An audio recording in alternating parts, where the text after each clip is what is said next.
নমস্কার, মহাযোগী জ্যোতিষ চ্যানেলে আপনাদের সকলকে স্বাগত জানাই। আমি শ্রী স্নেহাশিস মুখার্জি। আপনারা দেখছেন, লাইক শেয়ার সাবস্ক্রাইব করছেন, আপনাদের অসংখ্য ধন্যবাদ।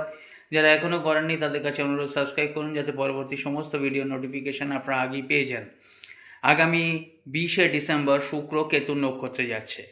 এই কেতুর নক্ষত্রে যাওয়ার কারণে 5টা রাশির কিন্তু গোল্ডেন টাইম শুরু হবে। গোল্ডেন টাইম মানে এটা নয় যে নেগেটিভ করলেও তার পজিটিভ রেজাল্ট হবে। দেখবেন কে কী বলল তার চেয়েও বড় কথা, নিজের কাছে নিজে যদি পরিষ্কার থাকেন তাহলে সেটাই হচ্ছে পজিটিভ। তাহলে আপনারা যদি শিখতে চান অ্যাস্ট্রোলজি, নিউমারোলজি, বাস্তু, ট্যারট, তাহলে যোগাযোগ করতে পারেন।